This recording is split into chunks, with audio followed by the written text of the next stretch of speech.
નમસ્કાર દર્શક મિત્રો, સુરત ફર્સ્ટ ન્યૂઝમાં હું મેઘા અગ્રવાલ આપનું હાર્દિક સ્વાગત કરું છું. આપ જોઈ રહ્યા છો સુરત ફર્સ્ટ ન્યૂઝ. નજર કરીએ આજના મુખ્ય સમાચાર પર. સુરતના યુવકની જિલ્લા કલેક્ટરને ઈચ્છા મૃત્યુની અરજી. પત્ની, સાસુ, શાળા અને તેની પત્નીના ત્રાસથી કંટાળી કરી અરજી. સાસરે પક્ષ માર મારી માનસિક ત્રાસ આપતા હોવાના આક્ષેપ. પાંડેસરાના ગોપાલનગરમાં રહેતા કિરીટ પટેલે લગાવ્યા ગંભીર આરોપ. મારામારી ખંડણી માંગતા હોવાનો કર્યો આક્ષેપ. ઉપરાંત 12 વર્ષીય દીકરાને પણ મારતા હોવાનો ગંભીર આરોપ. પત્ની મોનિકા, સાસુ શર્મિલા, સાળો દીપક અને તેની પત્ની સામે લગાવ્યા આક્ષેપ. માનસિક ત્રાસથી કંટાળી આપઘાત કરવા મજબૂર. સુરત જિલ્લા કલેક્ટર પાસે ઈચ્છા મૃત્યુની કરી માંગ. યુવકના જણાવ્યા અનુસાર અગાઉ પણ પાંડેસરા પોલીસ મથકમાં અરજી કરી હતી, જે બાદ પોલીસે કાર્યવાહી કરવાના બદલે સમજાવી ઘરે મોકલી આપ્યો હતો. વારંવાર પત્ની 181 પર કોલ કરી ધાક ધમકી આપતી હોવાનો યુવકનો આરોપ. ઈચ્છા મૃત્યુની માંગ એટલા માટે કરી છે 14/1/2026ના દિવસે જે લૂંટે દુલ્હનની મેં અરજી આપી છે એના અનુસંધાને કોઈ કાર્યવાહી પોલીસે કરી નથી. અને આજથી 8 થી 10 મહિના પહેલાં જે મારા દીકરાને મારવાની, ગળું દબાવી અને મોઢું દબાવીને મારવાની કોશિશ કરી હતી, એના અનુસંધાને પોલીસ એ વખતે કોઈ કાર્યવાહી કરી નથી અને મને પોટલાવીને ઘરે મોકલી દીધું હતું.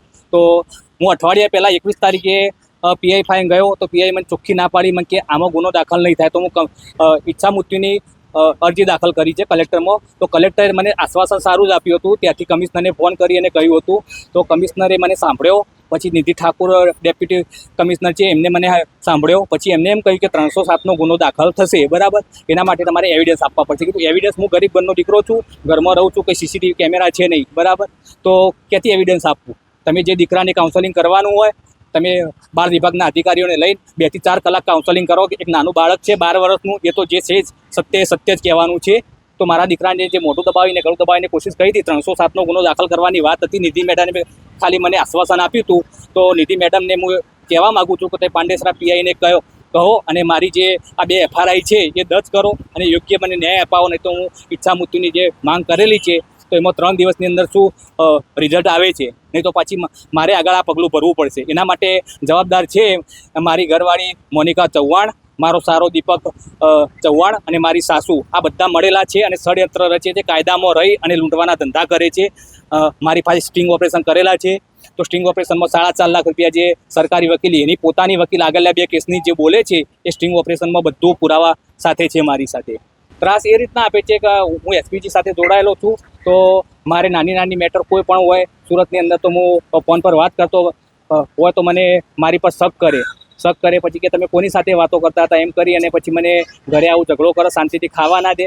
જમવા બેઠો હોય તો ઝઘડા કરે, 2 ટાઈમનું શાંતિ જમવા ના દેતી. પછી રાતના બી 2 વાગ્યા હોય, 3 વાગ્યા મારા દીકરાને આમ પકડીને ઊંઘ્યો હોય તો મને રાતને 2 વાગે પેશાબ કરવા ઊભી થાય બાથરૂમ જવા, તો રાતે મને મારે કે દીકરાને પકડી કેમ ઊંઘ્યા છો કે તમે. કીધું દીકરો મારો 12 વર્ષથી મેં મોટો કર્યો છે, તો દીકરો મને વાલો હોય કે નહીં. તો રાતે 2 વાગે પણ મને અહીંયા મારેલો છે, બરાબર. તો મારી પાસે ફોટા પણ છે અને જે ફોટા અંદર વધારે ફોટા હતા એને ડિલીટ મારી દીધા. તો મારી આઈડીમાં જે 4 કે 5 ફોટા બચ્યા છે એટલામાં નવો મોબાઈલ લાવ્યો તો એમાં મારા ફોટા છે પુરાવા રૂપે.